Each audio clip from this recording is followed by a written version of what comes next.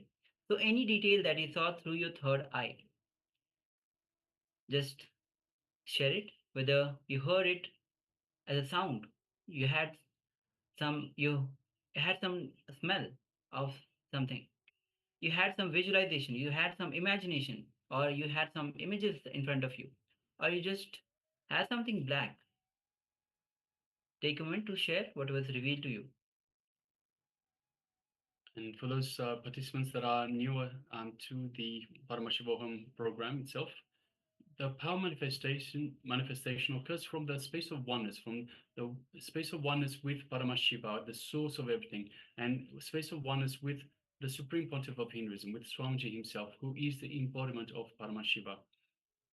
So we do not engage the mind. We do not. So don't have any self-doubt. Whatever is being shown to you in your third eye, don't engage the mind. Don't have any thoughts. Don't have any self-doubt. Just anything you see, pen it down. Anything that you experience, pen it down. Yes. So as was just mentioned, it doesn't matter how it comes. It can come as a vision. It can come as just a flash of knowing that something is there. It could come as a smell, a sound, a taste, anything at all that you experience. Any piece of information that is there that shouldn't be there, that has no other reason for being there except divine divine vision. So please take a moment and let us know what was revealed, what was experienced by yourself in this power manifestation. Yes. And as the power starts from oneness, more and more you are in the restful awareness. When you drop your logic, when you drop your self doubt, when whether I will be able to manifest, I will not be able to manifest. When you surrender to Swamiji with a deep gratitude, you enter into the space of oneness and you manifest powers of Paramashiva. So already we have received many of the sharings. We have from Zhu Weeping, green bend. Marudi says white, red, orange. Yes, thank you very much for sharing. We have Ma Ananda Agora Rupini that shares coffee, orange, green grass, mountains, and rivers. Yes, thank you very much for sharing, Ma. Yes. Ma Agamapriya says Durga, yellow, black. Thank you, Ma, for sharing. And we have Ma Swilang Nitya Shanta Yogmai says circle, green, and white. Okay. Thank you, Ma, for sharing. Yes, thank you all for sharing. Now, shortly we'll be moving on to the verification stage. If you still want to share, you can still go ahead, and we'll be addressing the sharings in a moment. Right now, we are displaying the image that we displayed for you earlier. It looks like a very beautiful river, some town in between the mountains, in a valley, in a river valley in between the mountains. Looks like a very beautiful scene. So we have lots of trees, we have the water, we have some bridges, we have uh, lots of uh, lots of buildings. You can see in the background some ice-capped mountains, snow on the mountains. So yes, a very nice image throughout. Yes. All right, so let us have a look. So Mark Shu Weiping says Green Bend. So the river itself has a bend in it, and there's lots of green. Even the water itself looks a little bit greenish. So yes, thank you very much for sharing, Ma, and congratulations for manifesting this vow. And Ma Rosie says white, red, orange. We definitely have the whites. If many of the buildings itself have the color white and red. If you just look at the top of the roof, mm, red. It's a little difficult. It's kind of more orange, maroon, and orange. We have the field. The field itself is kind of orange if you look at from here. Okay, thank you, ma'am, for sharing. Yes, Mananda Agora Rupini says coffee. There's no coffee. At least we don't see any coffee here. Orange. So there are shades of orange and maroon and brownish red. Green grass. We have a lot of green, and I think we can see some grass in there as well, some grassland. Um, Mountains definitely have mountains, and river definitely have the river right in between the mountains. So congratulations, man. Well done. Congratulations for manifesting this power. Yes. And Ma Agumriya Priya says Durga, yellow and black. So we definitely have the black. Ma Durga, yellow. And definitely we have the yellow. Okay. Thank you, Ma, for manifesting and sharing this. So we have a question from Chash uh, Satyajata Shivam. How to differentiate the vision from your own imagination? So whenever a vision comes, it comes as a flash. It comes just something that, as I mentioned just earlier, it comes as something that a piece of information, a piece of information that shouldn't logically be there. Imagination usually gets developed. It gets you start thinking about one thing, then another thing, then another thing, and you start building the imagination. So you'll find that you are a lot more involved in the imagination. When it comes as a vision, it will be just a flash of information. Yes. So with this, let's get ready for the second round of the power manifestation. Mm. And we have Mashi Lang who says circle green and white. So definitely we had the greens, it's filled with greens and white. And if you can see a little closer, even the tree shape, the curve, it is circle. So thank you, Ma. Shiv Ma Si Lang Ma Nitya Shanta Yogami Ma. Yes, thank you to all participants for for taking part in this power manifestation. Let's go for the second round. So let's just all get ready and do it all again. So requesting once again, participants, sit comfortably with your head, neck, and spine in a straight line. Put on your eye bands.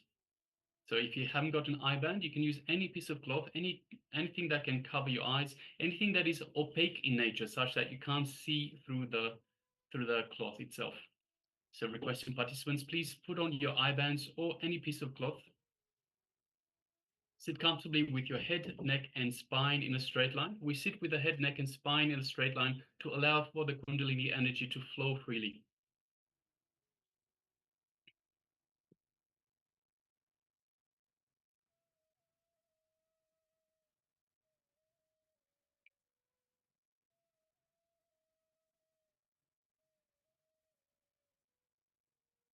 So just waiting on some of the participants to put on the eye bands. So requesting everyone, please put on your eye bands. And it's important to have some sort of eye covering, eye band, or whatever you might be using, because during the power manifestation, your mind will play tricks on you. You might want might be tempted to open your eyes, and when you open your eyes, you'll see the image itself. So then you'll be wondering, am I really manifesting this power, or am I just because I've seen it, I know what it is. So requesting all participants, please make sure you cover your eyes with a piece of cloth, whether eye covering or any piece of cloth, as opposed to just closing your eyes. All right, so now let us remove all thoughts, just unclutch from all thoughts, all imaginations, all labels or titles, unclutch from the ego, and just connect to Swamiji in your inner space. Invoke Swamiji in your inner space in the Ananda Gandha region, which is just below your heart center. Feel Swamiji's love, compassion, his infinite wisdom, infinite grace. And feel his superconscious energy flowing throughout your entire body, reaching out to every corner of your body, every cell. Now let us move our attention to the third eye, in between the eyebrows, just in the brow center, the Anya chakra or the third eye. And let us connect to Swamiji in our third eye. And let's start chanting the Mahavakya, the cosmic code word Swamiji has given us to connect to himself, to Swamiji, and connect to Paramashiva. Om Nityananda Paramashivoham. Om Nityananda Paramashivoham.